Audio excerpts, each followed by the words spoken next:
they were singing. My deliverer is coming. My deliverer is standing by. My deliverer is coming. My deliverer is standing by. Good evening. This is Peter Helen with From Such Withdraw. It was formerly Faith of Our Southern Fathers. Tonight, Dr. E. Michael Jones will be on. Now, he's a little bit late. He rides his bike here, so it's a little bit snowy. But we're going to be talking on his class, his lecture series that he was going to be offering here in town, but was canceled, so now he's going to have to do it on the TV. And for the next 10 weeks, I think, on Faith of Our Fathers on Monday night at 10 o'clock, he's going to present his lecture series, which is based on his book, The Revolutionary Jew. In fact, I hear that he's coming in here shortly. The theme of his book originates in the Scriptures, and it seems like, if I could interpret what's going on here, is that the church has always taught that that the Jews were responsible for crucifying Christ. When Pilate saw that he could prevail nothing, this is Matthew 27:24, but that rather a tumult was made, he took water and washed his hands before the multitude, saying, I am innocent of the blood of this just person. See ye to it. Then answered all the people and said, His blood be on us and on our children. Mike, we're already on the air. How was your bike ride? I'm introducing here's my theme that I'm saying that I think that that you're going to be wanting to present on this lecture series. Right. What I'm saying here is that the tradition of the church has been basically that the Jews were responsible for the death of Christ. Pilate said, I am innocent of the blood of this just person. See ye to it. Then answered all the people and said, His blood be on us and on our children. But there's been a reversal, and the emphasis has been, well, it was the Romans that were responsible. Right. And so the Jews really weren't that responsible. And the old teaching of the church until just recently placed that the Jews were guilty of the crucifixion of Christ. And the church's position was that that attitude has always been in the Jews, and the Christian was to be a little bit leery, or very leery. Right. Do you have? Can you turn to Thessalonians 2? Sure. Yeah. The church. If you're talking about the Catholic Church, the church's teaching has not changed in this matter in terms of official documents. Yeah, my position is that the Catholic Church draws a lot of their teaching on the Church Fathers.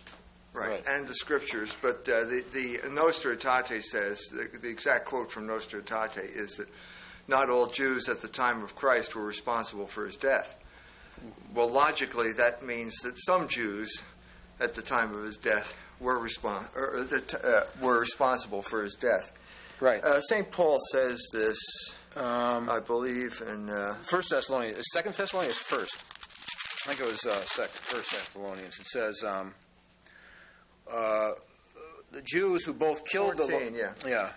For you, brethren, became followers of the churches of God, which in Judea are in Christ Jesus. For you also have suffered like things of your own countrymen, even as they have of the Jews, who both killed the Lord Jesus and their own prophets, and have persecuted us, and they please not God and are contrary to all men, forbidding us to speak to the Gentiles that they might be saved, to fill up their sins always, for the wrath is come upon them to the uttermost. And so, yeah, well, this is, I guess this is a lead-in to our discussion, because the question is, do we have the right to talk about this? I mean, do we as Christians have the right to open this Bible and discuss these things with each other? Or has that right been abrogated and we have not been told about it? Okay? Well, do obviously, we have the right? obviously, or do we not the have- American position is, the current American position is that the gays have a right to be downtown marching, the Ku Klux Klan has a right to be marching, and we also have a right to speak what we think is our view. Okay, well, if that's the case, and we have a right to read Scriptures, you will notice that the issue of the Jews in Scripture is a big issue. As a matter of fact, if you read the New Testament, it is an inescapable issue. The conflict between Christians and Jews is inescapable. Well, it's almost, it's near or at the heart of the gospel. The gospel is Christ came and was crucified for our sins. But if you read Stephen when he was martyred, if you read Peter in Acts, they kept saying, "You crucified him," and they're addressing their fellow Jews. He kept saying, Right. "You crucified him," but God had ordained that to happen, and he rose on the third day. So the emphasis was the Jews who were Christ's people. I mean, he came unto his own, and his own rejected him. Yeah, well, I mean, in a sense, Christ came, and the Jews had to make a decision.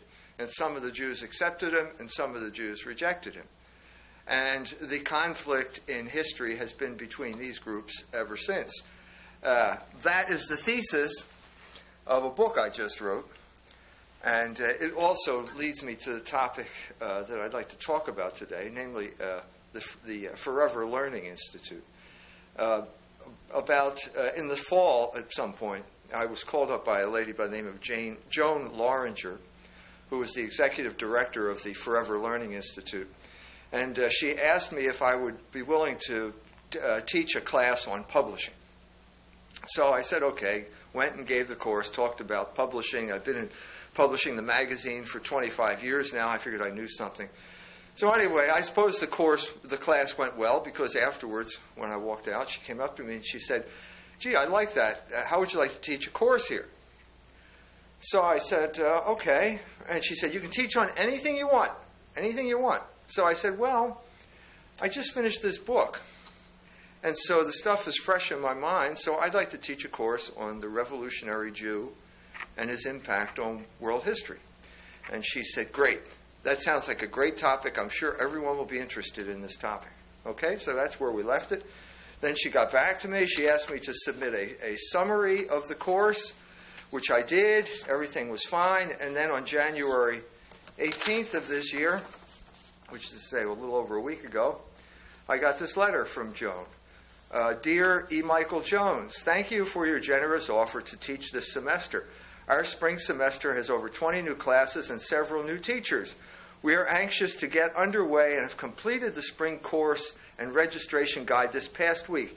Your course, The Revolutionary Jew, is scheduled to take place on Monday at 9, from 9 to 9:55. And then there's an orientation meeting, which she hopes I will come to, and then she says, "Thanks again. It is certain that without your efforts, there would be no Forever Learning Institute. I am looking forward to blah, blah, blah. Yours truly, Joan Loringer, Executive Director." Okay, so that sounds to me as if everything's okay. Then, 1 week later, January 25th, I get another letter. "Dear Dr. Jones, on behalf of the Forever Learning Institute Board of Directors, I regret to inform you that we must cancel your proposed course for this semester. It is our practice to review the appropriateness of a course on those rare occasions when concern is expressed to us about its content. This is one of those occasions, and unfortunately we do not feel there is adequate time to perform an appropriate review before classes start on February 12th. Sincerely, Christopher Bowman, President, Forever Learning Institute Board of Directors." Now, wait a minute, Mr. Bowman, you did review the course. I submitted a description of the course to your executive director, and it was approved. So there's a mystery here, isn't there? There's a mystery. We make 180-degree. Here's one letter on the 18th, one letter on the 25th. This one says yes, this one says no. What happened here?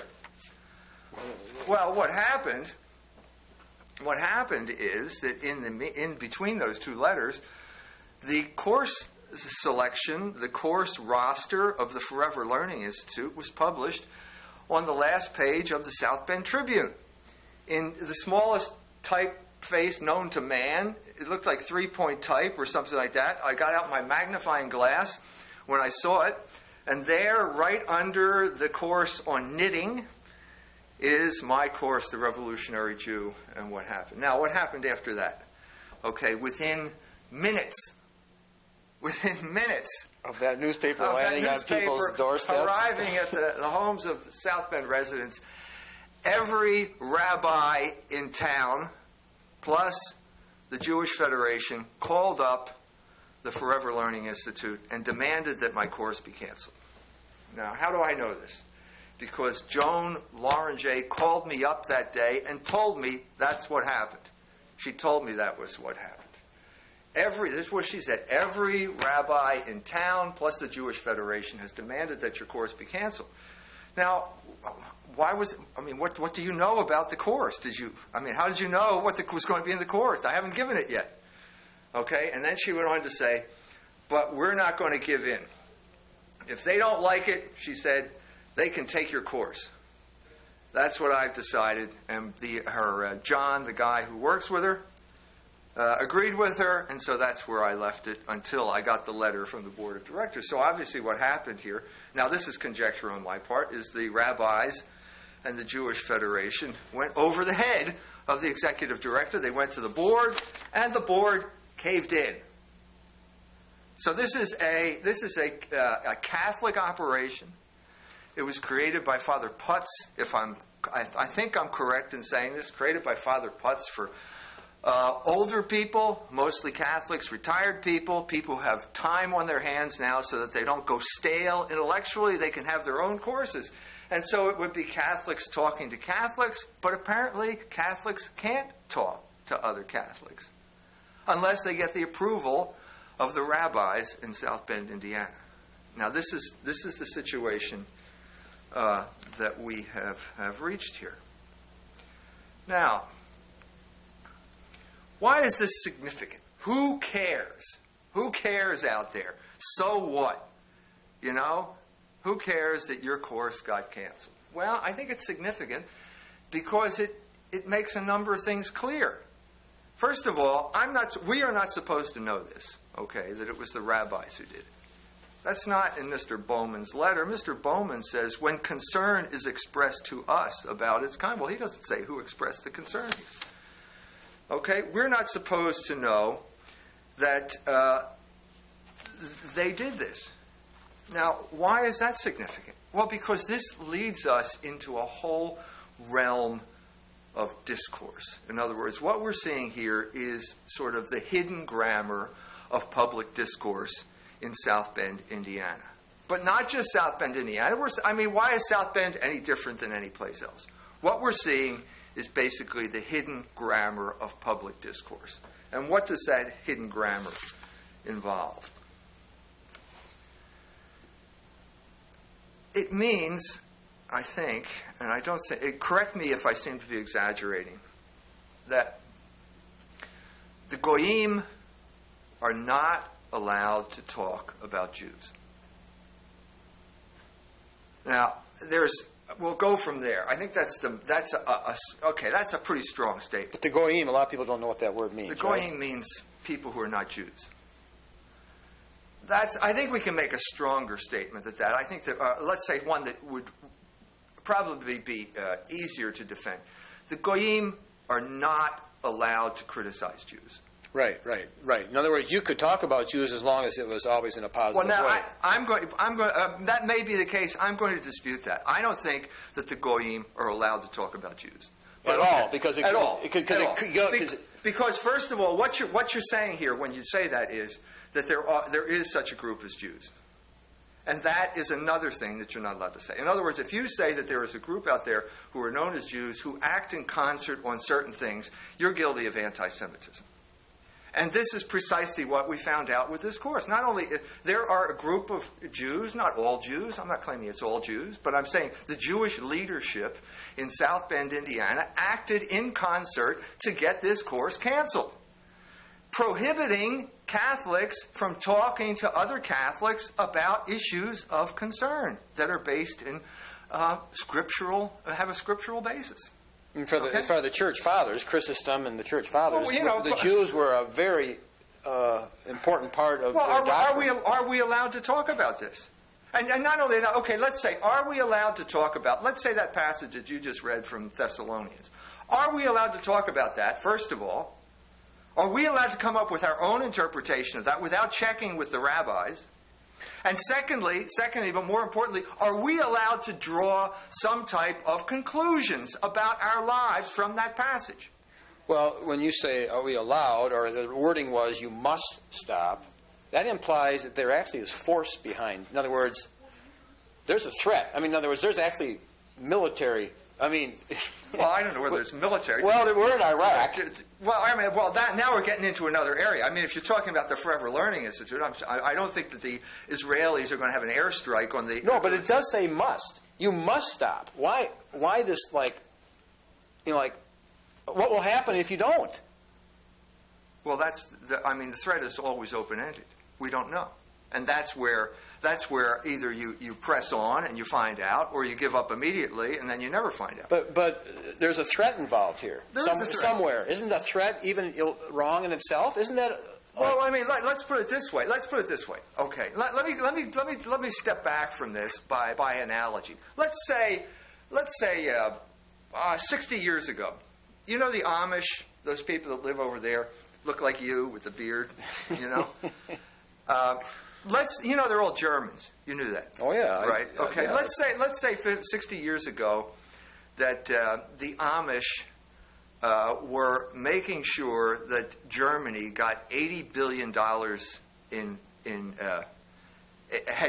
$1 billion a year. That 80% of our foreign aid went to Germany. 60 years ago. Yeah.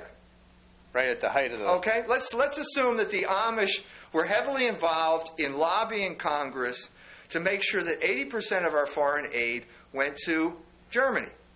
And that included in this foreign aid was all of our most sophisticated weapons. All airplanes, submarines, and all that, well, though it wasn't invented yet, nuclear weapons or bunker buster bombs or whatever you want to call it. Now, assume that that was the case, and let's assume that no one was allowed to talk about it. In a free society? Well, now wait a minute. Where would that lead us? Well, now let's jump ahead a couple decades, and we have exactly the same situation. We have a situation where 80% of our foreign aid money is going to Israel. We have a group known as the Israeli Lobby, or if you want to call it IPAC, ensures that congressmen will be punished if anything jeopardizes this money or this aid. We have America sending its most sophisticated weapons over there, including bunker buster bombs that could be used against Iran. We have a war looming with Iran, in case you haven't noticed from reading the news. We are already bogged down in a disastrous war in Iraq that was largely the doing of a group of people known as the neoconservatives, which was a Jewish-led political movement. Everybody knows this. I can say it, but you can read Murray Friedman's book, the Neoconservative Revolution. He says it. He was a member of the AJC. He says it. He brags about it. He thinks it's a good idea. Okay? This is the situation right now, and we are not allowed to talk about it. Now, how can we live in a free society that is supposedly free society, that is supposed to choose its legislators, who then go on to make laws? How are we supposed to live in this society if we are not allowed to talk about these issues? Well, isn't there a threat somewhere behind this, hiding somewhere? Of course there is. Well, to threaten somebody, isn't that like an assault? Well, ask Mr. Bowman. According to the law, somebody to threaten you is an assault. Well, Mr. Bowman's the one that got threatened, evidently, because he's the one. Well, then he was assaulted. I don't know whether he was. I don't know what happened. If there's a threat of any kind, of any suggestion that behind something is a threat. Look, all I know is that the power of the rabbis is in direct proportion to the cowardice of the Catholics. And you will increase their power the more you give in to their threats. And so here's a man who gave in to a threat, and so therefore their power has been increased. Okay? Now, what we're talking about here, we're talking about tactics that are not new. Okay? What we're talking about is the culmination of 60 years, 60, 50. What do you want to talk about? One with 45 to 2005, 60 years of refinement of tactics of intimidation. Okay, now, you're going to listen to me. Who cares what Mike Jones thinks about things? Who is he? Okay? All I do is read books. And one of the books I read in this regard is a book by a man named Benjamin Ginsberg, obviously a Jewish fellow. The book is called Fatal Embrace, Jews and the State, published by University of Chicago Press, 1993. Okay, this is not fringy stuff, if you're scared by fringy stuff. And in this book, Mr. Ginsberg goes into the tactics that get used here by Jewish organizations of the type that we're talking about here in town. During this period, and he's referring to the 50s, the American Jewish Committee developed a strategy called dynamic silence to combat the activities of Gerald L.K. Smith. Working together, officials of the American Jewish Committee, the American Jewish Congress, and the Anti-Defamation League would approach the publishers of major newspapers and owners of radio stations in the city where Smith had scheduled appearances to ask that Smith be given no coverage whatsoever. If newspapers and radio stations failed to cooperate on a voluntary basis, Jewish organizations were usually able to secure their compliance by threatening boycotts by Jewish advertisers. This strategy of dynamic silence was extremely effective in suppressing Smith and other right-wing anti-Semites. Okay? Now, I have a question for you. How do you know that it only got applied to right-wing anti-Semites? Is there a committee out there? Is there some type of open... Now, this is a group of people. This is Benjamin Ginsberg. He's Jewish. He's writing about Jewish organizations. He thinks it's a great idea that what they did. But basically, what we're talking about is these Jewish organizations have deliberately strangled any type of free discussion of ideas on anybody that they don't like. Now, they could say that they're anti-Semitic or they're right-wing, but what does that mean? What does that mean? There is, I think, a definition of anti-Semitism, okay, that I personally, I would agree with. I think all men of goodwill would agree with this.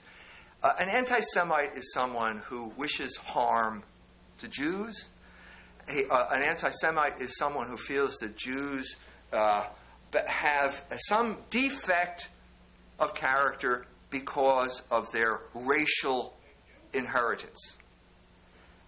I'm saying this because the term was created by a man by the name of Wilhelm Marr in 1870 in Germany. And this was the era, 1870, as you probably know, was the high point of biological thinking. This is the high water mark of Darwinism, and the Germans are infected by this Darwinistic idea. And basically, it's also a time when you saw widespread abandonment of the categories of Christianity. Bismarck had just started the Kulturkampf at this time. So what you're talking about is racial thinking. Okay, I agree. It's wrong to say that this man, simply because he's a Jew, is a bad person because he's got bad DNA, and no matter what he does, he can't change it. That is not my position. I have written against that position repeatedly. Well, okay? It's not true. It's not true. That's why it's not my position. I cannot accept that position. Okay? In what I'm trying to do here, what I was trying to do here in terms of the book I wrote, was to go back to a more tenable position. It seems to me we have two extremes here. On the one hand, you've got that position. On the other hand, you've got the position which says that anything a Jew doesn't like is anti-Semitism. Well, that's not a tenable position. Anything a Jew doesn't like? Yeah. What?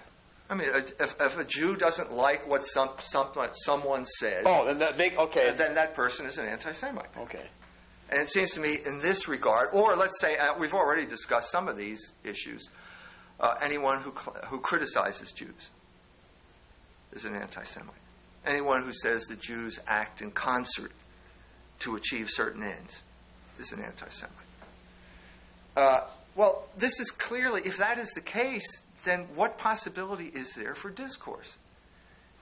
And if that is the case, then we have a whole tradition all the way back to Jesus Christ himself of wicked people who are simply irreformable and deserve to be demonized. And so we've reached an impasse. I mean, you've got millions of Christians in this country who simply cannot give up the Scriptures. No Christian can give up the Scriptures. The Scriptures are full of this type of debate. They are full of descriptions of the conflict between Christians and Jews at that time. And I'm saying, here I am. Why did I get involved in this project? Because what I saw in the run-up to the war in Iraq was that the country was being commandeered into a war which was not in the interest of the United States by a group of people who were primarily Jewish, namely the neoconservatives. And the more you looked into the neoconservatives, you began to realize, well, they did have a kind of revolutionary pedigree. Who is the father of neoconservatism? It's Irving Kristol. His son is now editor of the Weekly Standard. You see him on TV all the time. Well, what was Irving Kristol during the 30s? He was a Trotskyite. And so what you begin to see here now is certain similarities between the views of Trotsky and the views of the neoconservatives. Well, are we allowed to debate this or not? Is that anti-Semitism to say that Irving Kristol was a Trotskyite? And that had some type of influence on this later movement known as neoconservatism? Well, if anybody's normal, of course, it's most urgent that it be debated. It's absolutely most urgent, and who would stop the urgency? Who's saying it's not urgent? Well, we know right now. This is why this is kind of a breakthrough moment. Because instead of all this vague, behind-the-scenes stuff, we looked behind the curtain. And guess who was behind the curtain here in South Bend, Indiana? It was all the rabbis and the Jewish Federation. And they are the ones who want to stop discourse. And the people who, Joan Loranger and the other executive director, stood up to them, and they were overruled. And the board caved in to this pressure. So how much power do they have? These people seem to say we're going to take a strong stand, and all of a sudden they're blown away. So they must have some power. Well, they went over their heads. Where do they get their power from? They're only 2 or 3%. They get their power from in this instance, from the cowardice of the people who should have stood up to them.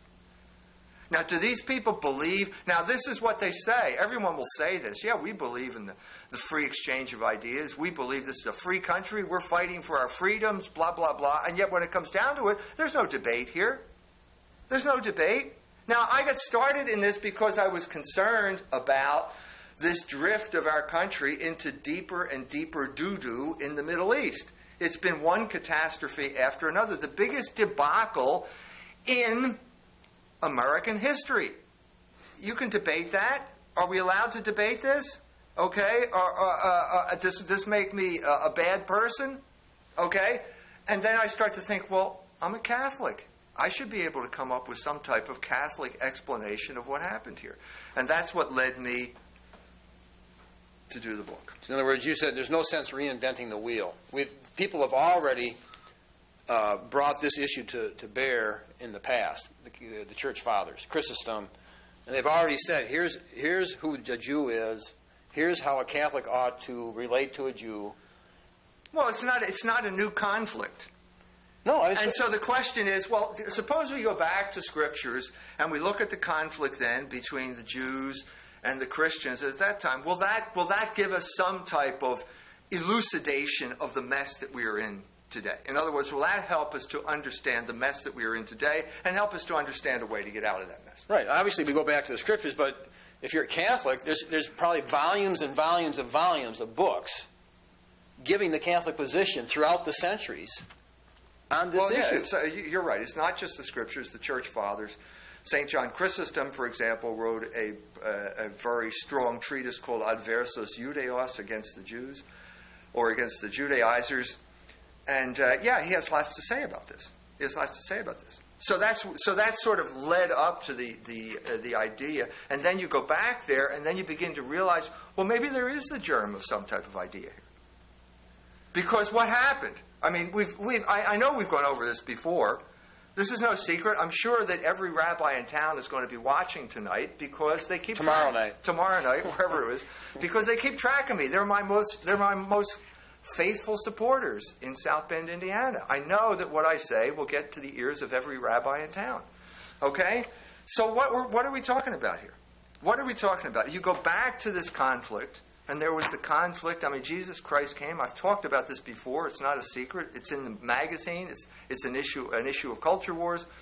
Jesus Christ came as he promised, as God had promised. And the Jews at this time have to decide, is this man the Messiah or is it not? And this causes all sorts of conflict within the Jewish community. And some of the Jews accept him, and some of the Jews reject him, and you begin to see that there is this conflict that's getting worse and worse. I think for somebody that's looking in from the outside, and they know the Scriptures, and the Jews did say, his blood be on us and on our children. Well, the Jews that are in town that called in and demanded that you not be able to teach that, what's their relationship to his blood be on us and our children? Well, do they claim to be the children? I'm talking about. Let's go a step before that. I mean, we're at the end of the conflict at that point. It's just about over at that point. Before that, something like the parents of the man born blind are being constantly asked, was your son blind at birth? Because the rabbis are saying he wasn't. It's just a trick. And the parents of the man born blind, after a while, got tired and intimidated, and they said, Scripture, St. John's Gospel says, parents of the man born blind refused to speak out of fear of the Jews, because the Jews threatened to expel from the synagogue anyone who said that Jesus was the Messiah. So fear of the Jews is not something new. Now, we have to understand, what do you mean by fear of the Jews here? The parents of the man born blind were Jews too. But what happens is that as the gospel evolves, as the conflict evolves, what you see is the Jew becomes a term which has a specific meaning. A Jew is a rejecter of Christ. That's what it means by the end of the gospel. And so the culmination of this comes with the confrontation between Christ and the Jews. And the Jews say to Jesus, we have sacred DNA. We are sperma Abraham. And Jesus says, if you were children of God, you would do what I say. But you do not listen to me. And so you're not children of Moses. You're not children of Abraham. Your father is Satan. And at that point, they pick up stones and they're ready to kill him. And that's eventually what happens. But they reach this conflict. Now I gave a talk similar to this in Prague. A Jewish organization there writes big headlines. Jones says Jews are children of Satan. No, wait a minute. This is dishonest. This is dishonest. What you're telling me, and this again is the Jewish organizations and the rabbis, what you're saying is the Goyim cannot even quote Scripture. They cannot quote the New Testament without being demonized by the thought police. Well, I'm sorry. This is intolerable. This is an intolerable situation. And when you get an intolerable situation, there's going to be a reaction at some point or other. And so what I'm trying to do is to let the whole thing down easy by coming up with the Christian alternative, as opposed to uglier alternatives, which we have known in the past. Okay? That's what I'm trying to do. So we have this progression here, okay? The Jews who rejected Jesus as the Messiah become more and more angry to the point where they decide they're going to kill him. And they collaborate with the Roman authorities, and at a certain point they say, he says, are you going to kill your king? And they say, we have no king but Caesar. Well, this is Scripture. This is not just, magazine articles. These are sentences that reverberate throughout history. And then they say, the Pilate's trying to say, well, let's work out a deal here. I'll give you a choice between Barabbas and Jesus Christ. Well, who was Barabbas? Barabbas was a revolutionary. Said he was a notable prisoner. He was a revolutionary. He had risen up in rebellion against Rome, and so the Jews chose Barabbas. Well, as I said, these are deep moments in history. This is like the axial moment in human history, where the Jews choose Barabbas, well, what did they do? In other words, they were backing his cause. We choose him, and well, that's what you we're mean. backing his cause. It's not like just I choose Pepsi over Coke here. I'm choosing Barabbas over Jesus Christ. Their missions. And that's something that you base your life on, this type of thing. And Barabbas is a revolutionary. So what happens here at this crucial moment in history is that the Jews choose this revolutionary. And in choosing a revolutionary, they become revolutionaries. Now, what is the essence of this Jewish revolutionary thought? Annas and Caiaphas stand in front of the cross, and they say to Jesus, if you come down from the cross, we will accept you as the Messiah. And so as a result, they have chosen that they have decided that God has to fit their plans. If you want a Messiah, you better send us the one that we want, not the one that you want. And the one that we want is going to be a powerful political leader who is going to liberate it's the same one that from Peter, the bondage of Rome. same one that Peter was wanting. In other words, Peter was given the revelation, and then Jesus let him know he was going to go to Jerusalem to be crucified, and Peter tried to stop him, and Right. Jesus said, Satan, get Right. behind me. So in Right. other words, No, nobody who in his right mind would choose a crucified Messiah. Peter certainly didn't Well, want no, it. I mean, in a sense, you can't. There's no reasonable man would do it. A reason fails at this point. It has to be accepted by faith. And so, in a sense, this is the triumph. So what you have here is a group of people who are reject the Messiah who came, namely Jesus Christ, because he was crucified. Reject the cross. Now, when you reject Jesus, as I said, what are you rejecting? You're rejecting Logos. Because that's what St. John says at the beginning of the Gospel. Ein arche, ein ha Logos. And Jesus said, I am the Logos. In the beginning was the Word, but it's more than just Word. It's reason. It's rationality. But it doesn't make order. sense. It's against reason to even accept the cross, and yet the cross is the definition of It's reason. the essence. So it transcends reason. At certain points, it transcends reason. But what you see here is all of these things have incredible reverberations throughout history. If you reject Logos, you become a proponent of the forces of disorder. And the forces of disorder are also known as revolution. And so once again, we're back again to the whole idea of revolution. In rejecting Christ, you chose revolution. Okay? And in choosing revolution, there are going to be severe consequences. But the choice of, can anyone deny that the Jews chose revolution? Heinrich Graetz, the father of Jewish historiography, certainly doesn't deny it. He calls all those people revolutionaries in his History of the Jews. And so what happens is, after within 40 years of the death of Jesus Christ, the Jews got the revolution that they chose. They rose up in rebellion against the Roman authorities. They were able to finally achieve what they really were They got what they wanted. And sometimes it's always a dangerous proposition to get what you want, because you have to want the right thing, because otherwise you'll get something that will destroy you. And that is precisely what happened to the Jews. They got what they wanted, and what they wanted destroyed them. Because after trying out a few generals, the Romans finally succeeded in taking back Palestine, one city at a time, until finally the Jewish, they took Jerusalem, and the temple was burnt to the ground. And without the temple, the Jews have no religion anymore. Or they don't have a covenant. They can't fulfill the covenant that they made, because they can't engage in animal sacrifice.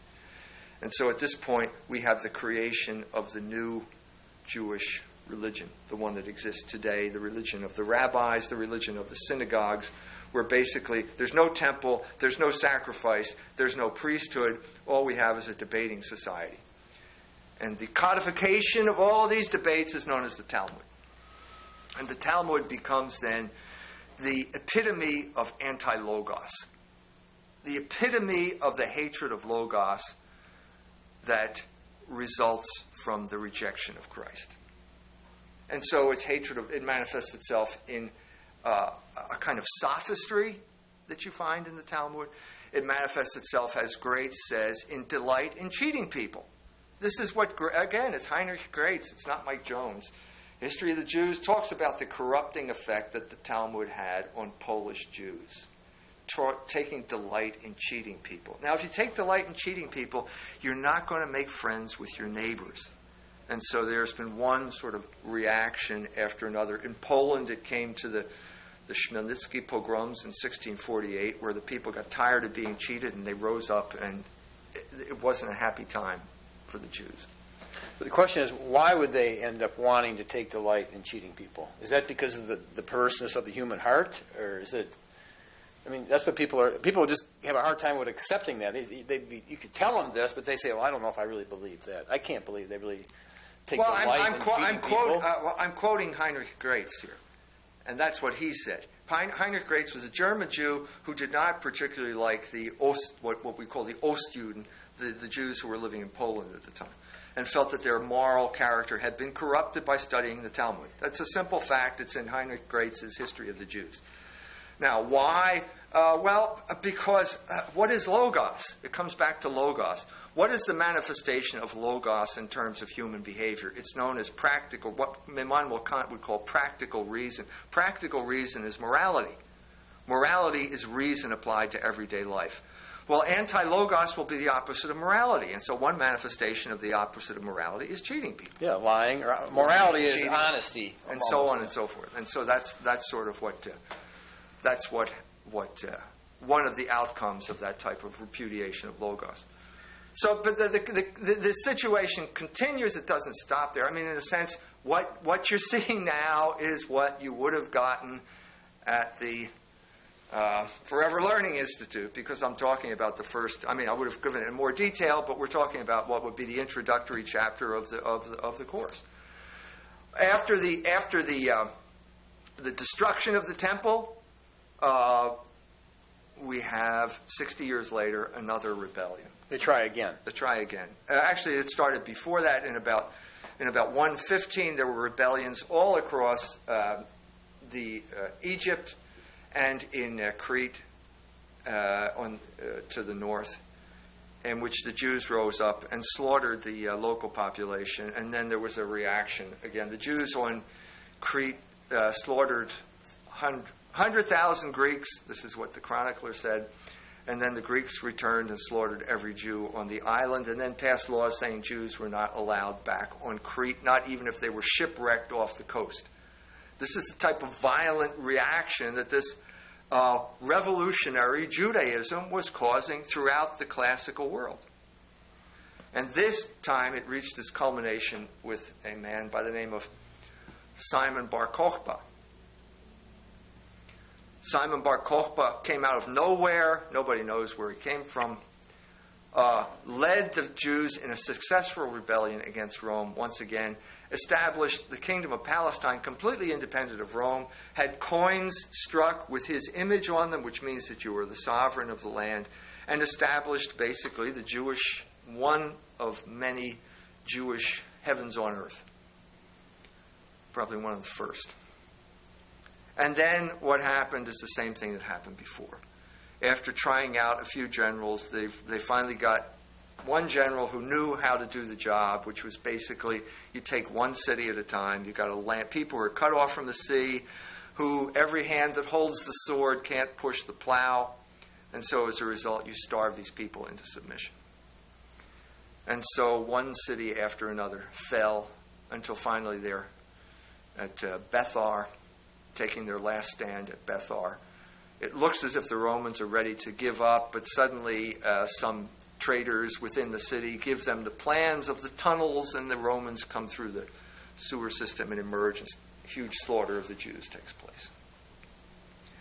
And that's the end of that revolutionary period. Now, what I'm saying here, and the thesis of the book, and what would have been the thesis of the course, is that this is, as long as the Jews perdure in this rejection of Logos, they are going to be revolutionaries. And what you see is the periodic resurgence of these Jewish this Jewish revolutionary idea throughout history.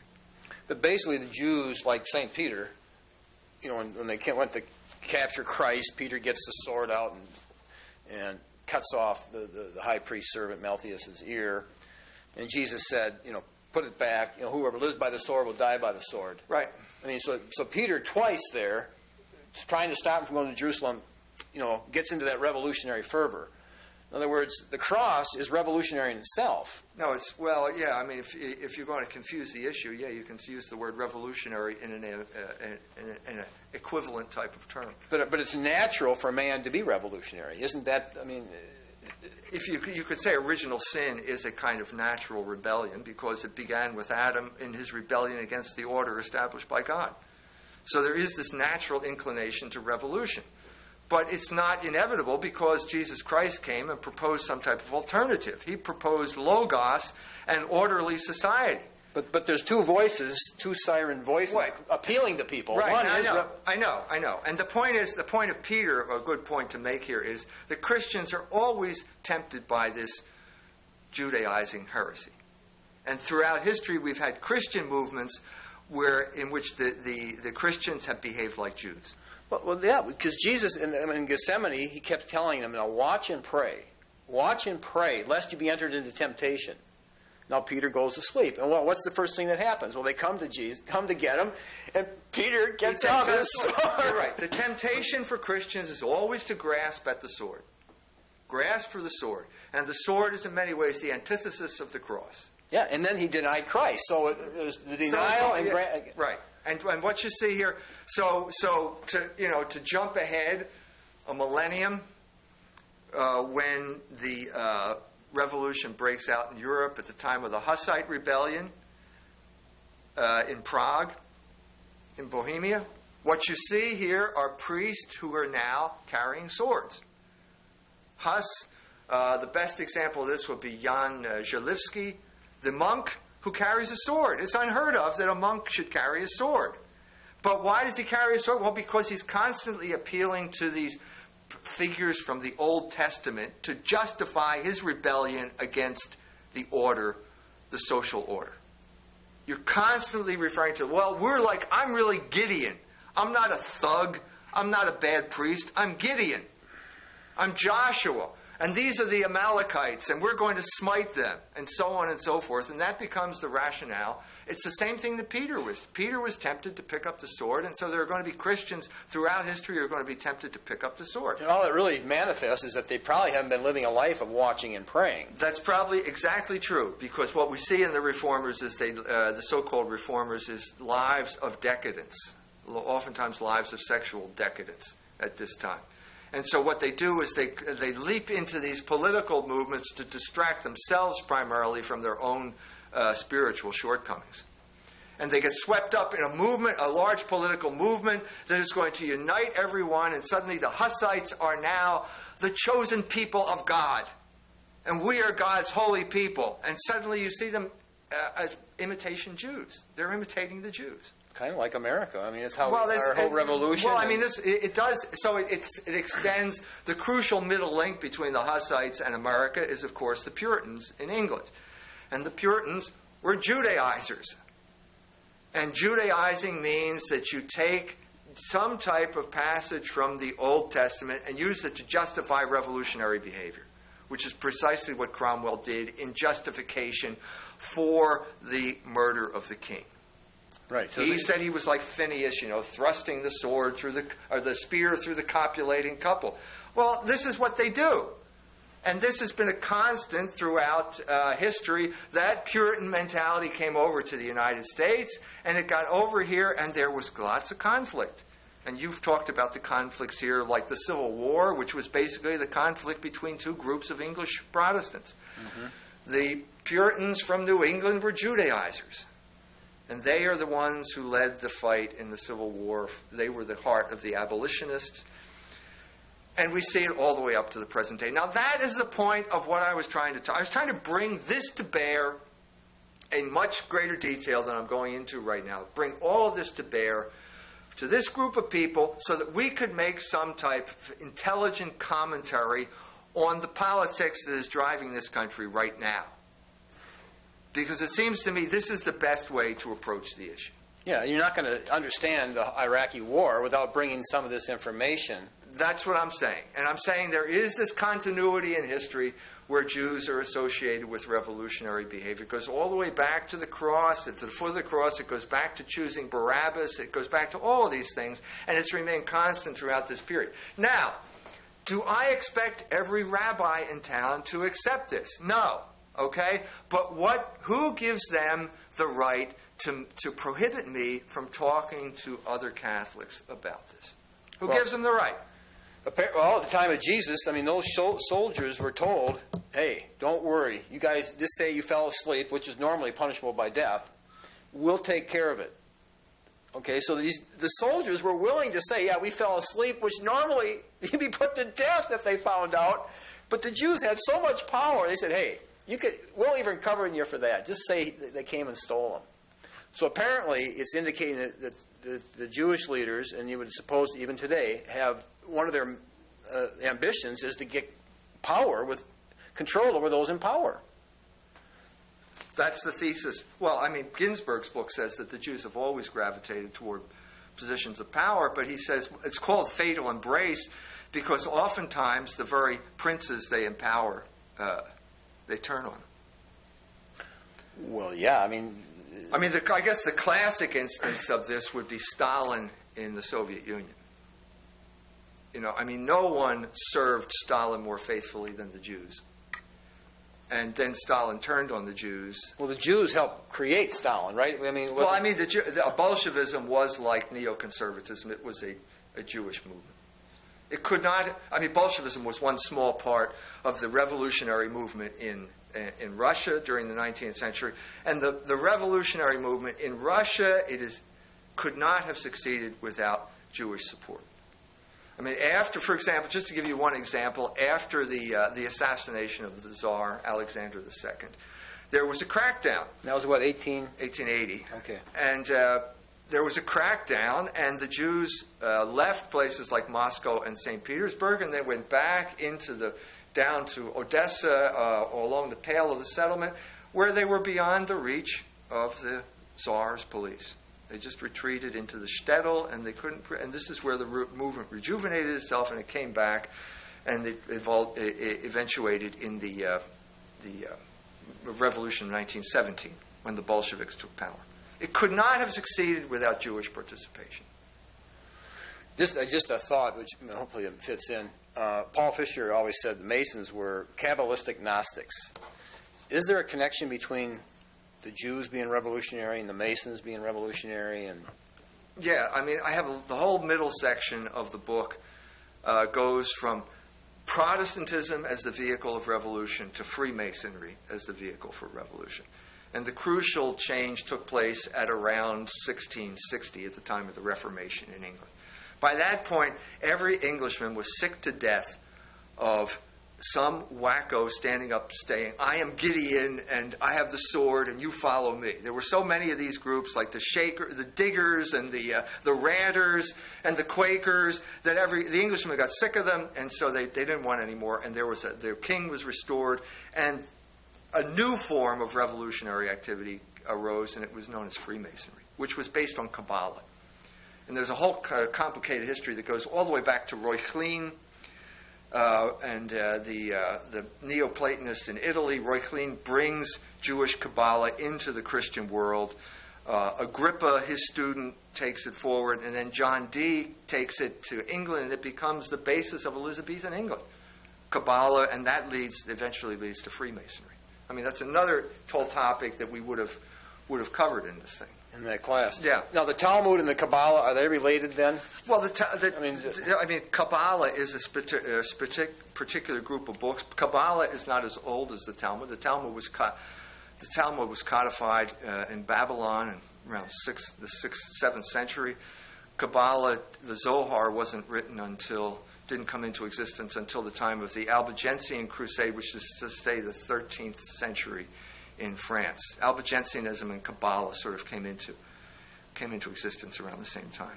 The culmination of Kabbalistic thinking was the Jewish Messiah, one more Jewish Messiah, false Messiah, namely Shabbatai Zevi, was deeply influenced by Kabbalah. Heinrich Graetz does not like Kabbalah. He calls the Zohar that lying book. So there's all this sort of debate about the bad effect of Kabbalah on the Jews at that time.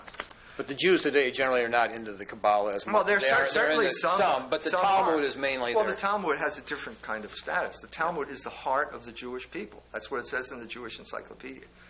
And what you have in the Talmud is this essence, this kind of distillation of anti-logos.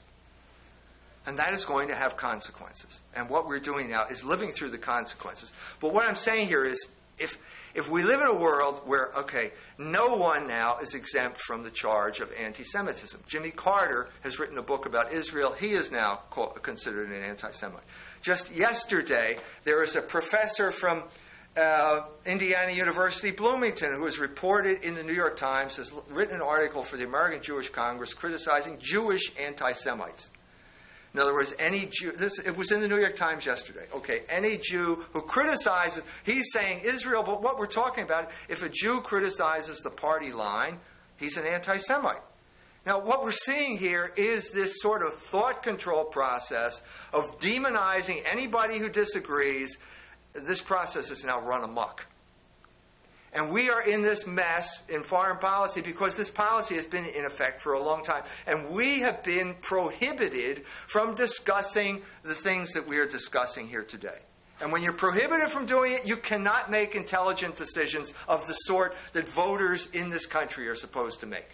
But the reason that what you're saying is important is because without some reasoned dialogue here, history says there'll be a backlash. There will be a backlash. This is what Ginsburg says. This is the whole hidden history of fatal embrace.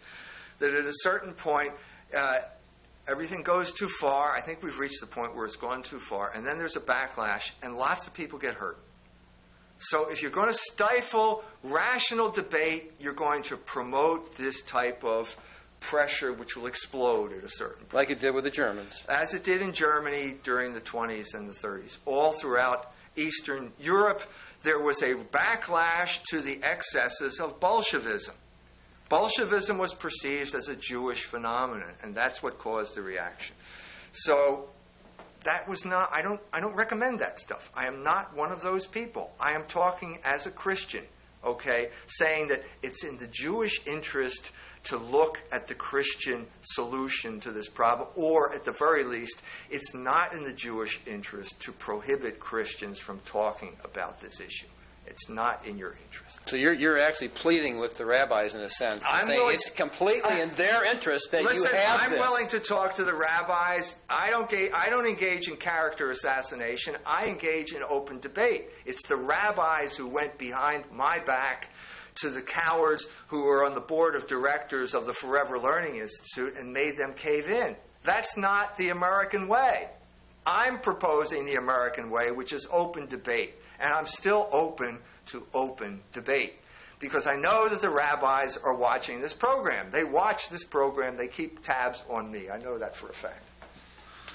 But like Jesus came, he just, I didn't come to bring peace but division, but obviously, but he came in the mode of a peacemaker, but it still caused division. Right. And I guess I'm in the same mold here. We aspire to follow Christ. He's our model, and so we're going to end up in the same type of situation. Misunderstood. Misunderstood. I'm trying to clear up the misunderstandings. No hard feelings to the rabbis, but I'm saying this was a mistake. You shouldn't have done this. For their own safety, because there'll be a backlash. There will be a backlash, and you shouldn't have done this. And if you're smart, you will engage in the dialogue that I'm proposing.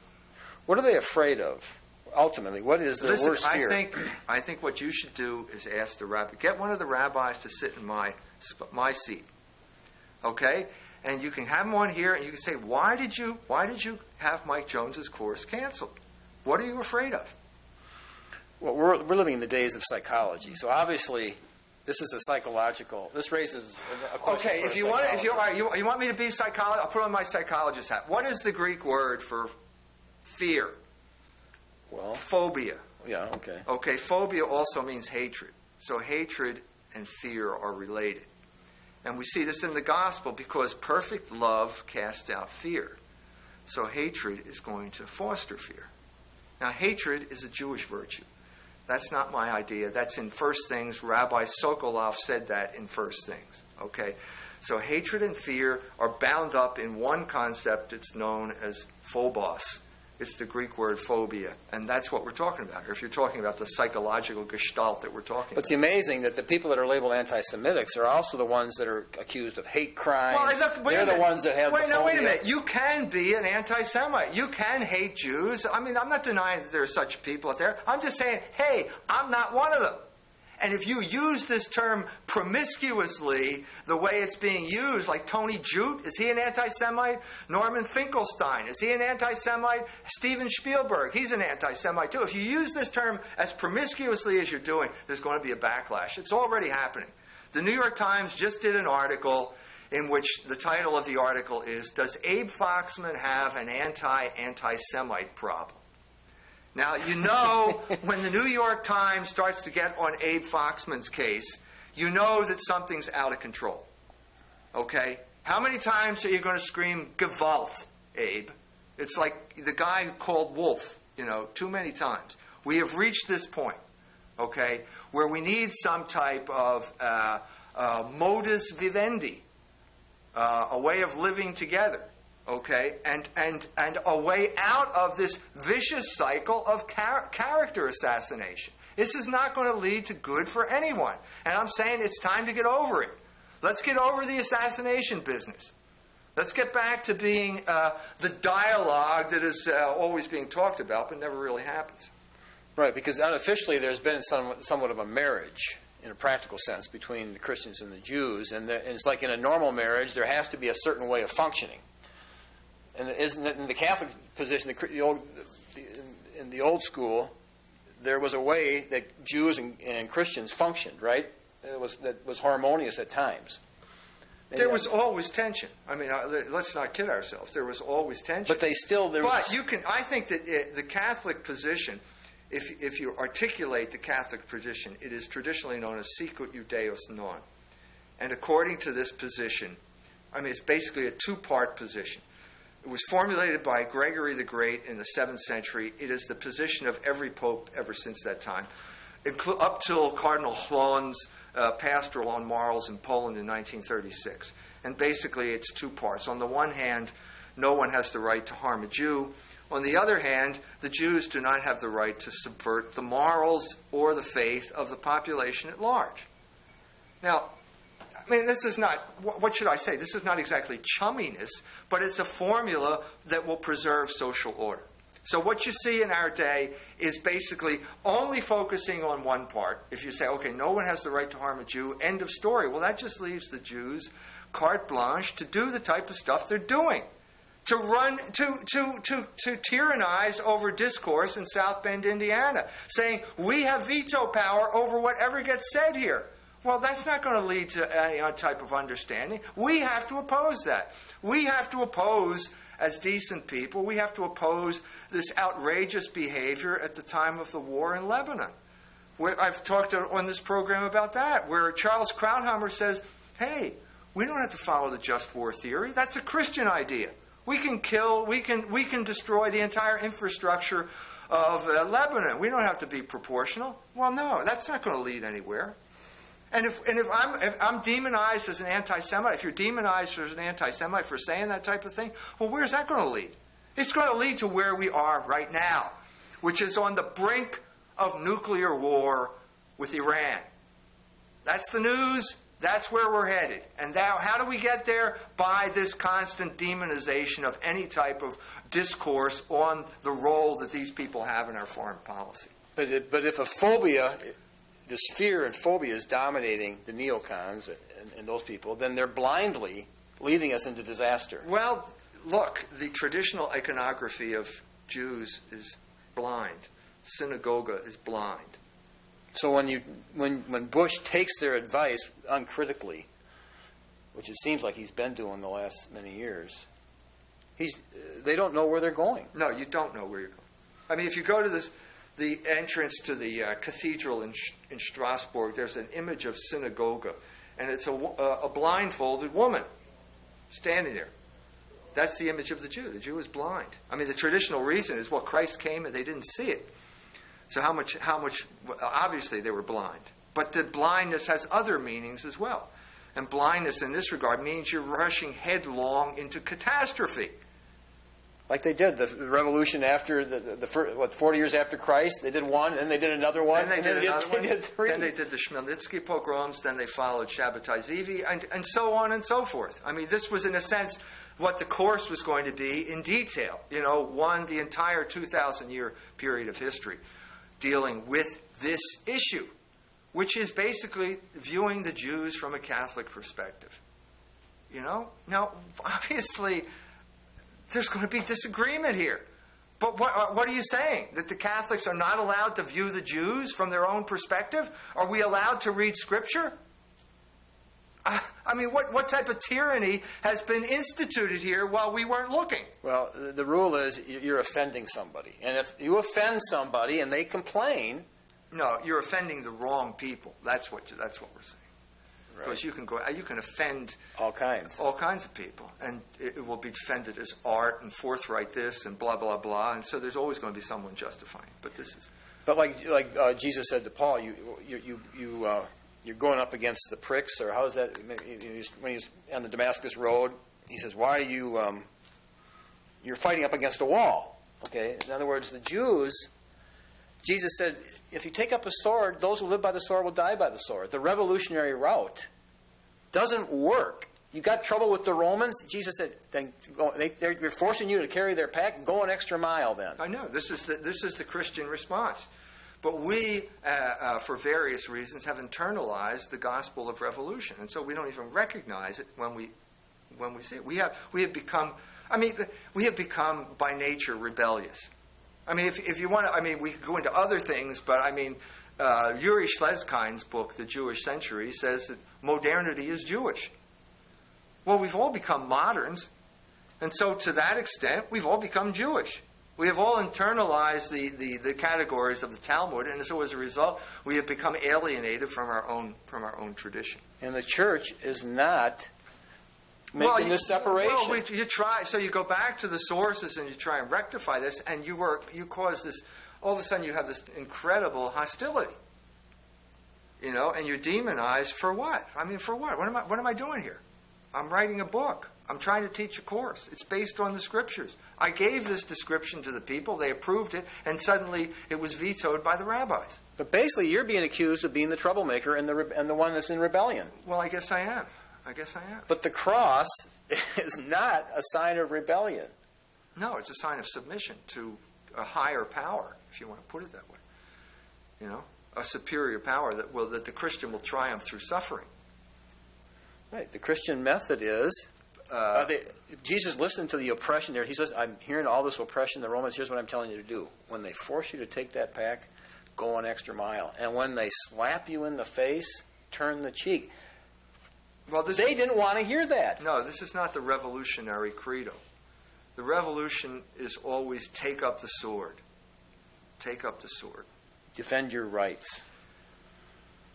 And it invariably leads to a situation that is worse than the one you started with. I don't know of any revolution that has led to something better.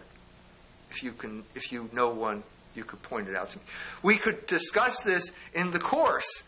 You know what I mean? Well, that was the purpose of the course. If there were going to be a course, we could have all these people out there and saying, well, I think, what about this? Or what about the American Revolution, for example? We could get into that whole issue. To make things better. You know what I mean? I mean, we could get it. Was it a revolution? Was it, you know, all this type of stuff is the reason you have a course as opposed to just having a kind of monologue. But, I mean, in a sense, we don't know whether it's over or not. I mean, this particular incident. I mean, maybe an opportunity will arise where I could give it in spite of the rabbis. I mean, in a sense, all I need is someone to say, okay, I have a group, we'll sponsor your talk. We'll sponsor your series of talks, and we'll hold it at such and such a place. And if that's the case, well, then I'm willing to do it. But the person has to be willing to stand up to the rabbis. Because if you don't, you're just wasting my time and you're just making things worse. Now, was there any platform for an appeal of this? I mean, normally you can dialogue. Say, what happened? Can I appeal your decision? Was was it kind of heavy-handed, or was there any freedom for discussion on the issue, which is what it should be? It says, the letter from Mr. Bowman says, we can, however, begin the process of reviewing the course for consideration in the fall if you are still interested in teaching a class. Well, why would anything change? I mean, what do you think the rabbis are not going to object? I mean, I perceive this as fairly hollow, because I've already submitted a summary of the course. I mean, what am I supposed to do? Am I supposed to give the course and then you listen to every word and then we'll decide whether you're going to give the course or not? I mean, you know, I've given you a summary today.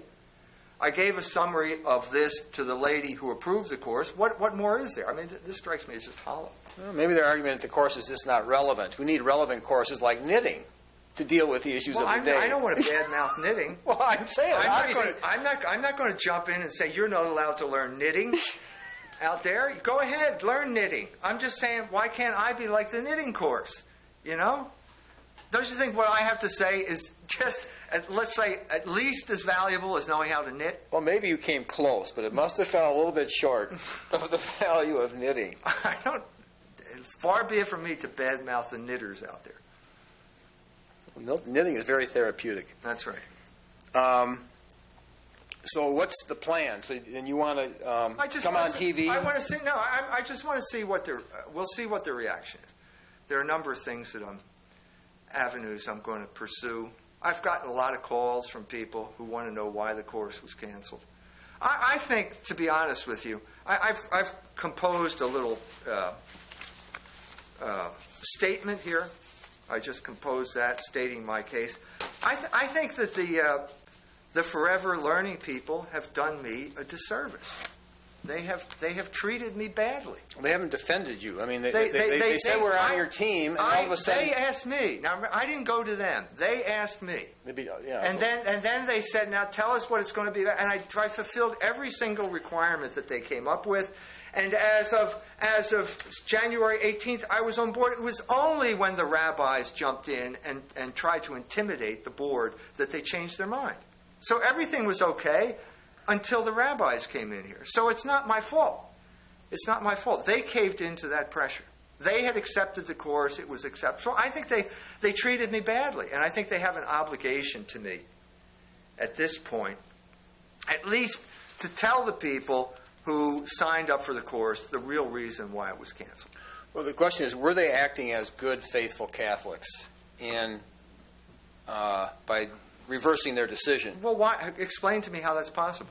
No, because a good, faithful Catholic would be, John Chrysostom is more of the Eastern Church, but you still had the position of the fathers of the Church is consistent. They wanted this information out. I think my position is consistent with the Catholic position. I think that everything I've said tonight is consistent. I mean, you can judge what I've said tonight. If there's anything that I said that is not, I'd like to know about it. In a sense, that's why you have a course, so you can have people out there who say, no, well, when you said this, it's not really that way. Well, that's what most courses are today. Obviously, you don't expect the teacher to say everything that you think is right, or why would you be there? Well, no, then you have academic freedom. But there is no academic freedom. Academic freedom has become a joke. And so that's why we're talking about the Forever Learning Institute as opposed to, what's St. Mary's College, maybe, or something like that, where you would never get the possibility of even proposing a course. So a course like this, Notre Dame probably would not have a course like this. They have. I mean, I've been through this already at Notre Dame. I was asked, once again, I'm asked by a group of students to give a talk. They're doing a lecture series, and they want me to talk on Protestantism. So I said, well, I'd like to give a little bit of a different point of view. I'd like to talk about the Hussites as the beginning of the Protestant Revolution. You don't usually hear about that, but anyway, I think I can make a good case. So they say, fine, okay, you can talk about the Hussites. The day of my talk, I get calls saying, well, we ran out of money and we don't know whether... I said, okay, you can pay me when you can. Okay? Because I I'm think... sure it wasn't a lot. Wait a minute, what's the money problem here you come up with? Well, we're having trouble finding a room, and so what you're hearing is lies. Okay, because I know what happened. What happened is exactly what happened here. I even know the name of the rabbi in this instance. It was Elliot Barkey, who was a professor, a Jewish professor at Notre Dame, who was the moderator of this Brownson Club. And he said... Orestes Bronson? That's who the club's named after. Wow. And Elliot Barkey said, this man is an anti-Semite, and you have to cancel his talk. And the students were caught in a bind, and so they decided not to, because I insisted that I didn't want the money at this point, so I went, and there was Professor Barkey sitting as close to me as you are now, and I gave my talk on the Hussites. Well, after the talk, there was this dead silence. Any questions? No questions. And then finally a little bit of, hesitant and a few questions on the part of the students.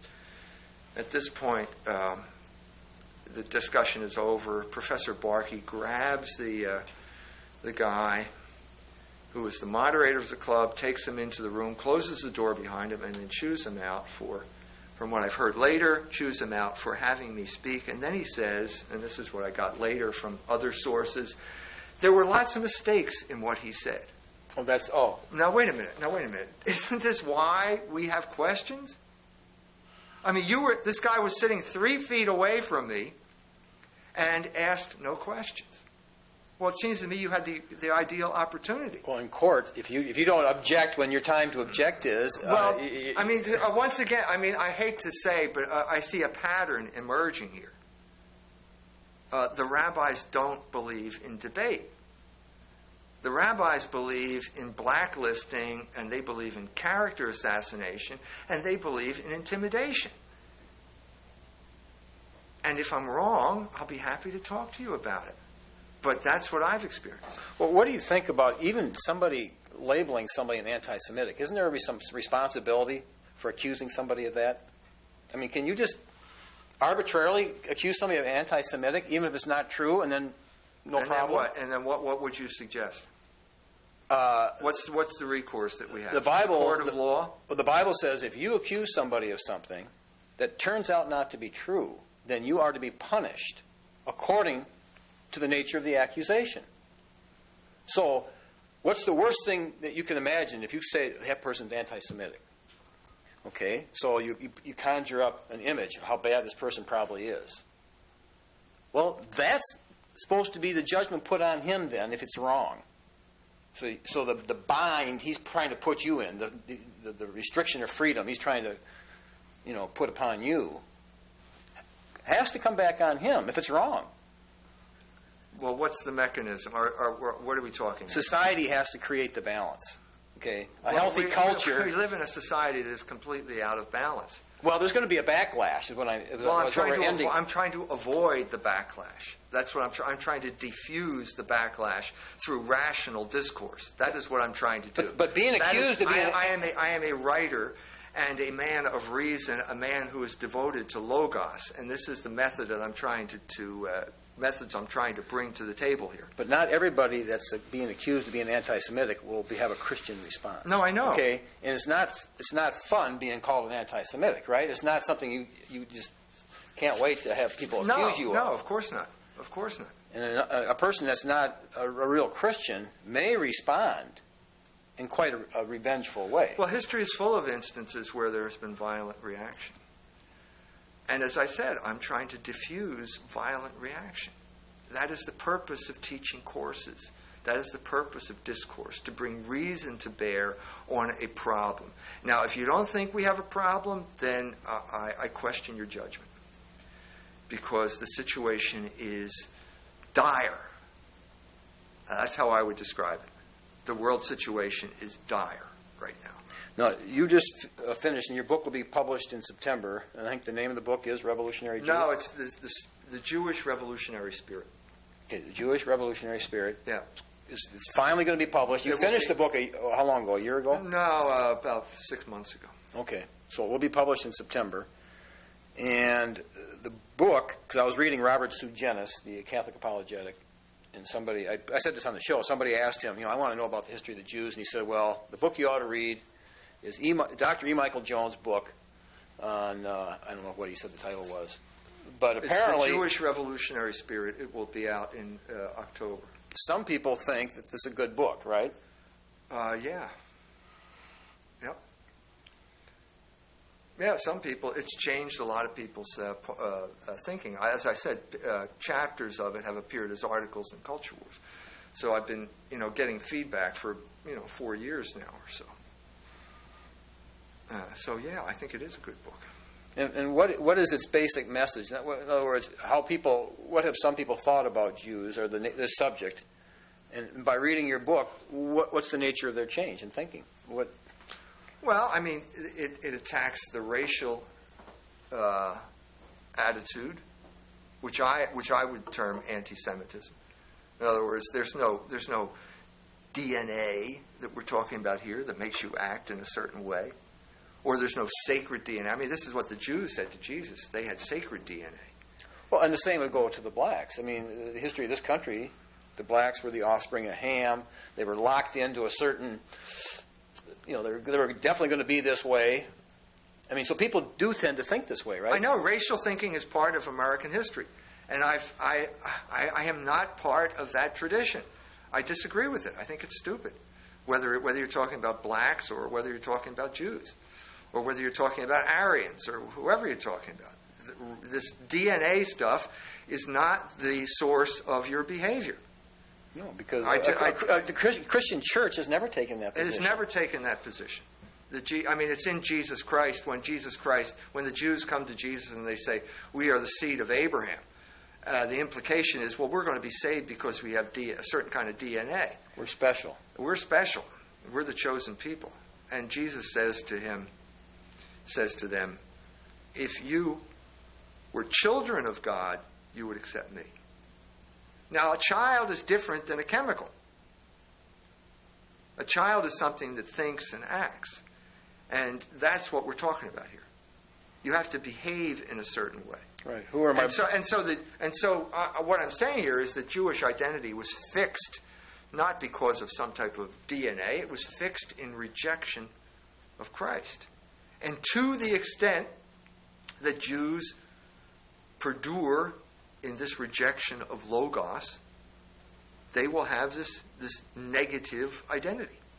Right. And you can boil it down. It seems like there's two decisions a person has to make, and one is, of course, whether to receive Christ. But then, after you've received Christ and you've received the Christian position, then within that there's all the Judaizers. Right. Within that, there's another decision to make. Right. Okay, which Jesus are you going to follow? In a sense, are you going to follow the Barabbas revolutionary, the Judaizing? Right. And it's as you said, the passage from Scripture where Peter picks up the sword and cuts off the ear of Malchus is an indication of the perennial temptation that Judaizing presents to Christians. Right. So the perennial temptation to pick up the sword and engage in revolutionary behavior as the thing that's going to solve all of our problems. So the main emphasis, once you become a Christian, the main emphasis is now, here's the essence of Christianity. It's humility. It's turning the cheek. Those kind of teachings. Patient suffering. Yeah, that's the essence. I wish to know nothing but Christ and Him crucified. And once you let it lose grip of that, and there's no longer a life of watching and praying, then you're probably going to be swept up in some revolutionary movement. Yeah. I mean, no one says that every revolutionary is a Jew. It's not true. Or that every Jew is a revolutionary. But that doesn't change the fact that these revolutionary movements have been led by Jews. Bolshevism is one of them. Neoconservatism is another one. I mean, what we're talking about is this historical repetition, this kind of fatal attraction that always ends badly. But revolutions simply don't work. Isn't that the main? I mean, we think revolutions work because of the American Revolution, 4th of July. Oh, it was a great success. Isn't that what we always want to think? Right. The word is used in a very promiscuous fashion, and it's confused a lot of people. But, I mean, revolution in the sense that began in Europe in, let's say, 1410 with the Hussites and proceeded all the way up till 1917 with the Bolsheviks, has led to nothing but sorrow and death. If you have some other view of it, I'd be happy to entertain it, but that's my opinion. I don't see any great progress resulting from these revolutions. But like my nephew, I was just visiting in Missoula, Montana, on the way to Portland. Now he's he's only 20. He's in graduate classes. He's double major in Spanish and Latin American history. And for a break, he went, or part of his class, he went down to Mexico to study, and he joins up with the Zapatistas. I mean, that's his identity. And of course, he doesn't believe that there should be any authority. I mean, he's a complete anarchist. Yeah. But the teachers, I mean, they're just, they love him. So what's going on here? Why do these teachers just love him to take this path? He's an atheist, an anarchist. Oh, isn't that what education teaches you to do? To reject order and embrace some type of revolutionary ferment? Isn't that what education has become? The more he takes that revolutionary position, the higher his grades get. I mean, it's just, and they give him authors. I mean, and the teachers themselves, like the teacher he has. I said, well, where's this teacher from that you like so much? A woman teacher. I said, is she married or something? Well, he said, well, she was married. Well, who's she married to, or what? Well, she was down in Chile, and she met this real wild revolutionary, and they got married. During the Allende days. Yeah. And then, of course, they got divorced, of course. And now she's back up, and propagating her wild stuff. But this is what you're going to find. Yep, I agree. And you used to teach, and so you have a... Yeah, but what happens when the institutions of order are taken over by revolutionaries? Then revolution gets taught as the norm, in one form or another. And that's what I'm trying. What I'm trying to do is propose some type of paradigm where we can make sense out of this. This is a long period, and it's confusing. I mean, think of the confusion that we all felt with the abuse of the word conservative. How long has it taken us just to sort that one out? The use of that word. Yeah, with Edmund Burke, it was not that confusing, right? Well, I mean, it took on a meaning that was the antithesis of what it meant, and then suddenly there was a battle in the early 90s when Pat Buchanan was demonized. Remember, he was demonized as an anti-Semite. For what? For saying that America should not become involved in these imperial enterprises. Well, he was defeated, and now look what happens. Now we are involved in these imperial enterprises, and it looks like disaster looming on the horizon. Well, this is what happens when this is what happens when you prohibit this type of rational discussion. Which is what the universities are basically, that's what they're there for, and yet it's not happening. They're there to prohibit rational discussion under the guise of promoting education. And that's part of the problem here. That's part of the problem we have to face up to. So we got this whole credibility problem that needs to be straightened out, and that's what I'm trying to do. That's all I'm trying to do. I'm trying to bring order to chaos. Look at the recent history of all of this back and forth, all of these confusing terms, all of these people who thought, well, we thought you believed this, but it turns out that you believe that. A great quote.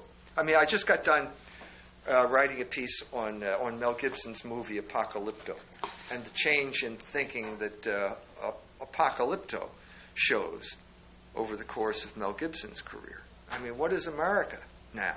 America is this place where doom seems to be approaching. The metaphor for America is this Mayan kingdom of slash-and-burn farmers who have destroyed everything, and everything is going down the drain. There's no crops growing anymore, and so they have to restore fertility by capturing the hunter-gatherers that live in the forest. And then they march them up the pyramid, and they cut their hearts out. Well, this is where, this is one indication of the sense of doom that is in the air. Overtaking, yeah.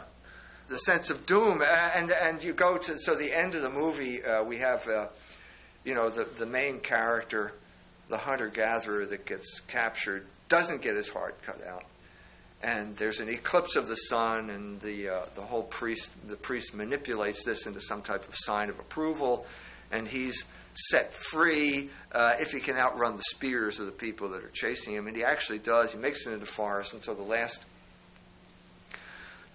hour of the film is basically Jaguar's paw escaping and killing his pursuers, until finally he's exhausted, and he comes and he staggers onto the beach and can't go any further. There are two guys behind him. They're ready to bash his brains in, and they look up, and there are these Spanish galleons sitting at anchor, and there are two boats being rowed in, and one has a conquistador and the other has a monk, Franciscan monk in it. So what's he saying here? This is in theater. This is called the Deus ex machina. In other words, he gets saved by the Deus, the God of the machine, and the God of the machine is Christ. And so I think that what he's saying here is that this culture, at a certain point, cultures become so corrupted that they can't be reformed. And Gibson's is basically trying to. I think that's the point of the movie. I mean, it gets ambivalent, a little bit more ambivalent at the end, but I think that's what he's trying to say here. That this is a culture that has become so corrupt that it can't be reformed from within. Yeah, I think that's what a lot of people are saying.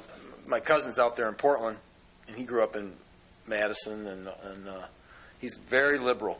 I mean, ACLU type of lawyer, and but now he's reevaluating things, and he just can't believe how people are in such fear. You know, he grew up no fear at all. I mean, back in the '60s, and he just did anything you wanted. But fear it's being recognized. People are being taken over by fear. Is that part of what he's saying? Yeah. Well, we have the manipulation of fear. I mean, isn't that what these orange alerts are called? Yeah, I mean, a red alert. Is it a red alert or an orange alert? And now what we're hearing, I mean, the message I heard this morning on the radio is that Iran is manipulating the situation in Iraq, and there may be another 9/11 going to happen. Oh. The jet fuel. Well, I mean, this is what we're. Wait a minute. Who's trying to scare whom here? I mean, are we getting ready? Are we going through the same old demonization process that we went through with Saddam Hussein in Iraq, to demonize the people so that we will look justified when we do something, when we attack them? Well, either way, it's fear. Either way, you're generating fear. Either fear that the Iranians are going to do something, which I don't believe, or fear that that the United States is going to provoke something, in which case the United States will do something, which I think is at this point more realistic, given our track record in Iraq and the weapons of mass destruction story that we never found. You see what I'm saying? Mm-hmm. Either way, it's fear. And so what you see is a culture that is becoming more and more run by fear. And the only way to overcome fear, at least on one level, is, well, I hate to use the word, but education, but shining a light. Because once there's light and there's discussion and there's knowledge, fear tends to have to back off. But that's precisely what they don't want. No, look at what happened here. I mean, we could have explored this issue in a rational way, but no, that discussion was stopped. Now, what you're seeing here is this locus, as I said before, the Greek word is phobos, and it's hatred and fear. And so what you're seeing is this combination of hatred and fear, the one feeding on the other. You know, and I mean, what's education? I think that love drives out fear, and that's what we have to pursue. And love of what? Well, love of logos, faith in logos. Faith in logos that we, in every sense of the term. Well, 1 Timothy says that the goal of our instruction or the goal of our education is love, from a pure heart, a sincere faith. So obviously love, education, if it's good education, aims toward fulfillment. Well, no, it aims toward truth. You know, we want to be able to not just know the truth, but to become some type of develop skills that will allow us to pursue the truth successfully. But to walk in the truth and to walk in love are very similar. Yes. Right. You're not walking in love. I mean, we're talking about transcendentals here, and so when you reach the transcendental point, it is the good and the true are the same thing. And the good and the true together, and one burst of insight will be known as beauty. But these are all transcendental goods that we pursue. So, the good in terms of action is, we pursue the good in terms of action by ethics, politics, and economics, practical reason. In terms of truth, we pursue it other ways. But, the goal is the same. So why should we succumb to fear and constantly prohibit, or either fear or hatred? Let's say phobos, because that covers all of our bases here. Why should we succumb to phobos and then short-circuit this project, which is the project of civilized culture? Why should we do this? Well, we do this because, first of all, the people who are perpetrating it are consumed with fear and hatred. And then there are the people who should be defending Logos, who are cowards. And you put those two things together, and you have a period of inexorable cultural decline. And I think that's what we're all experiencing. We've been experiencing this for a long time. Where the people who should be defending the good and the true are too cowardly. And this emboldens the people whose main focus in life is fear and hatred. Fear and hatred.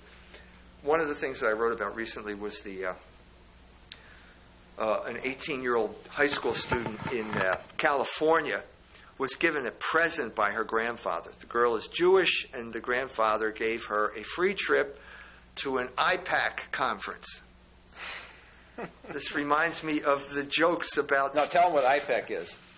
The American Israeli Political Action Committee. Second largest lobby group in the country, next to... Yeah, and probably the most makes much more effective than the NRA, certainly in terms of foreign policy. Anyway,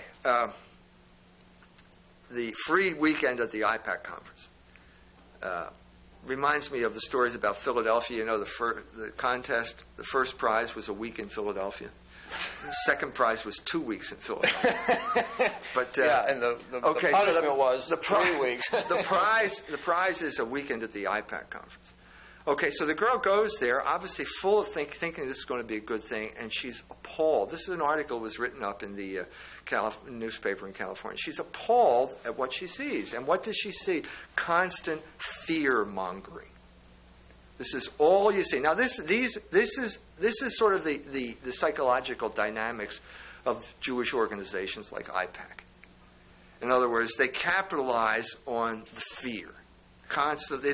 She said they have pictures, for example, big screens all over the place, big TV screens. And the one screen, first it's flashing a picture of Hitler, and then the next second it's flashing a picture of Ahmadinejad from Iran. Oh, okay. Yeah. He's the Hitler of the week. And then the banners will say, "The time is now." Well, this is fear. This is what you're trying to promote fear among this group of people, and you're trying to promote fear because this is a way of controlling people. Well, how about where the Christians, they believe Christ is going to come back any year, like they've been saying since Azusa Street, since 1906. They tend to be very much into the Israeli camp. Aren't there those fears? Don't fears tend to gravitate to each other? You would know better than I the fears of the evangelical crowd. I tend to see this as another type of manipulation. One of the chapters in Murray Friedman's book is about Ralph Reed. Christian Coalition. Now, Murray Friedman wrote the book I mentioned already, the Neoconservative Revolution. He's worked for the AJC, an apologist for the Jewish organizations. Now, I met Ralph Reed in the early '90s when I was going down to Virginia Beach to Pat Robertson's organization. Why'd you go down there? Oh, I was going to collaborate with them on some project or other. Okay. But Ralph Reed, was the president of At that Mayor time, Robertson's Christian Coalition. At that time, Ralph Reed was president of the Christian Coalition, and at that time I thought that, he's working for Pat Robertson. I mean, obviously I knew that there were slightly different organizational structures and so on and so forth, but there was clearly a link between Christian Coalition and Pat Robertson. Oh, Pat Robertson was the one that created Christian Right, Coalition. okay, so, and this was the head of it. Well, you read Murray Friedman's book, you get a completely different idea here, because it turns out that Ralph Reed was the protege of Jack Abramoff. Now, Jack Abramoff, in case you forgot, is in prison now. And he went to jail for influence peddling and bribery, I believe, in trying to influence members of Congress. Well, Ralph Reed was working with Jack Abramoff. So Abramoff was basically a lobbyist? Yeah. That went too far. Yeah, I mean, basically got into all sorts of, paying off for, paying off things, giving money for that he shouldn't have given money for, stuff like that.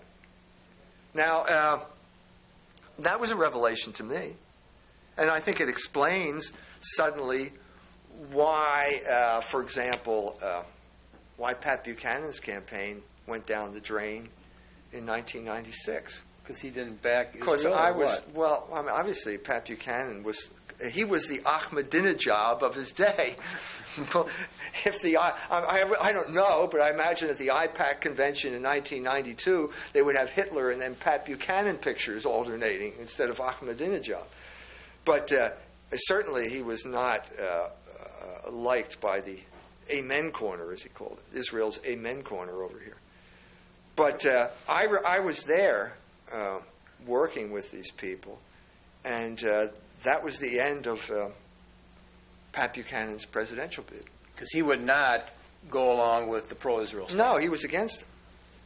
And this was in 1996. It was the South Carolina primary. Ralph Reed threw the Christian Coalition behind Bob Dole, and that was 33-degree Mason. And that was the end of Pat Buchanan's campaign. So now suddenly, well, wait a minute. If he were working for Pat Robertson, that didn't make a whole lot of sense. But now, if he's working for Jack Abramoff and all that, well, now it does make sense. But Pat Robertson is very pro-Israel. Right. Right. Radically so. Right. But all I'm saying is that it's the evangelicals are befuddled because they're constantly being subjected to leadership that is really not representing them. That's what I'm saying. If the Christian Coalition is called the Christian Coalition, but it's really not representing the interest of those people. No, because the people that get in leadership somehow get there not by the representative method or something. Well, they represent the people who have the money to fund their organization. And so you find that money corrupts all of these operations because you work for the person who gives you the money, not the person that gives you the votes. This is the way the political process works in this country. And the Jews and money, I mean, that's historically, that's the stereotype. Jews Well, and this money, is right? now we got into this General Clark, Wesley Clark, just got in trouble. Again? This is now, once again, we are dealing with this touchy subject, and General Wesley Clark recently said that there's going to be an Iran because the New York money people want war with Iran. Now, as soon as he said this, Abe Foxman of the ADL said that this was a code word for Jew. He was defaming the Anti-Defamation League. Well, and I think now let me get this straight. Now, someone accused him of using this as a code word for Jew. I think Abe Foxman stepped in and said, "No, he's not an anti-Semite, but he shouldn't use terms like this. His father's Jewish." Wesley Clark's? Yeah, that's what he said. That's Dad what is came Jewish? out. Yeah, but he shouldn't be using terms like this. Well, if you're a candidate for the presidency, it's your job to go to the money people and get the money. So he should know who these, what they're talking about. But I mean, this is part of the death of discourse, the slow death of discourse that we've been witnessing for quite some time now. So they'll give the appearance that they're having a good discourse, but, well, I think Martin Luther said it. You're not a Martin Luther fan. But he did say the whole key of the Christian life, if you're on the front lines, is speaking out on those issues where it's crucial. And you can speak out on all kinds of issues, But if it's not the crucial issue, you haven't really said anything. Right. Right. And so on the crucial, and this is the crucial issue of our day, and you're not allowed to talk about it. Well, this is where the attack is. I mean, this is where everything is going to fall apart if we don't fix the dam at this point. Yeah. So I don't know whether we have much control over the course of human events throughout the world. We're small and insignificant people, but it will be interesting to see if there is some type of movement on this front in South Bend, Indiana, because that's all we're talking about here. Why was this discourse prohibited in South Bend, Indiana? And are we going to allow this continuing prohibition of discourse by a very small group of people? Now, ultimately, you're saying the reason is they got fearful. Okay. Now, you could say, well... As far as I understand it, the board was intimidated because Joan told me that they were going to stand by me. In other words, they believed in the truth of your position, and all of a sudden... I gave her the course description. She read it. She approved it. She sent me the letter saying everything was fine. And then it got vetoed. So we're talking about the board of directors and not the executive director. But somebody retreated. In other words, they the board of they got directors scared, retreated. threw down their weapons, and ran. Right. The board did. But if you're a Christian, we stand on the gospel that death has been destroyed. If you read Tertullian said, the healthy Christian, basically martyrdom is kind of like something he looks forward to because he's out of here. Let's get out of here. Well, no, I'm not looking forward to martyrdom, but I don't have... martyr means witness. So if you're going to be a witness, you're going to have to suffer for your witness. And I don't think anything has changed. Nothing has changed. We're back with the whole story of... This is the interesting thing about how these paradigms perdure over history. It seems that nothing has changed. We're still back in the same situation. But you were, in other words, the apostles got killed for just simply bearing witness to Christ's death and resurrection. And they preached the gospel, and then 11 of the 12 apostles get killed. Yeah. Okay. All I'm trying to do is say we are in a mess politically, and I'm saying in order to see our way out of it, we should return to the gospel, to the scriptures, and see what they have to say about this issue. See, the idea is if you just preach the gospel the way they want you to preach it, there'll be no persecution. Okay? But part of the gospel, essentially part of it is, the Bible says the Jews are the enemies of the gospel. Enemies of mankind. So that has to be brought out in your full gospel message. But if you do bring that part out and you shed light on that aspect, that's where you'll get in trouble. I'm not expecting the Jews to be happy about that. If I were a Jew, I'd probably grind my teeth too when I hear that. But we live in a country where we're supposed to have the free exercise of religion. And I consider this, this is religion. This is my religion, what I'm talking about here. This is the prohibition of my ability to practice my religion. Right. I don't see it any other way. I don't know how anyone else perceives it, but that's the way I perceive it. I was contracted to give this series of talks by a group of people who share my religious beliefs, and the rabbis came in and intimidated the people and stopped it. I don't think that's not tolerable. That's not American. That's not the American system. No, because your religion, with the church fathers, they would all agree, especially Chrysostom and name them all, that what you're saying is a very important part of the whole Christian position, the whole gospel. Wouldn't they say that what you're saying? I don't see how you can read the gospel without having to make some type of judgment about the type of things I'm talking about. And I'm saying that if you want to understand a way out of the mess that we're in, the best place to go is back to scriptures. Is that so hard to understand? That a Christian would say something like this? What else am I supposed to say? Go to astrology or crystals or race theory or something like that? No, I don't believe in that stuff.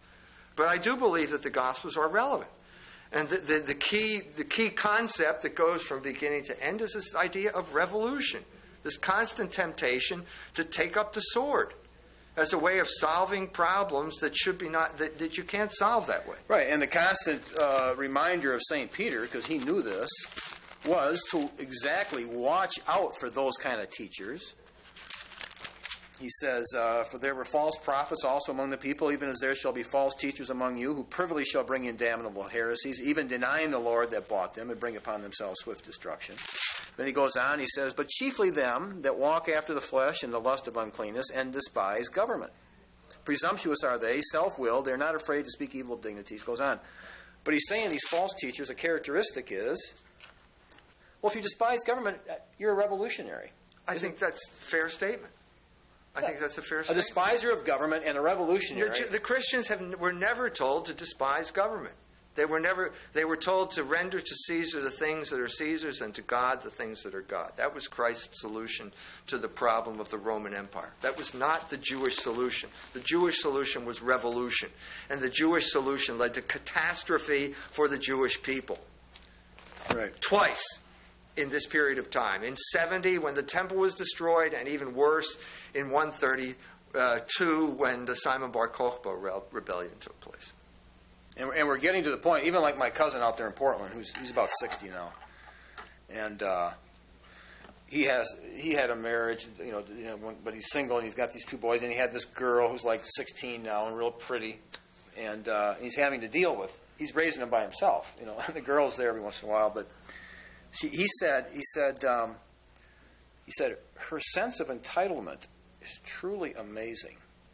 In other words, these kids are like so far off the wall compared to what we were used to. And he was a revolutionary type of guy growing up. But he said, well, either you get over it or you're destroyed by it. They're the two alternatives when it comes to revolution. And it's infecting this country. It says in Isaiah chapter 3, a lot of people use this verse today. Sugenis, I think, uses it. As for my people, children are their oppressors, and women rule over them.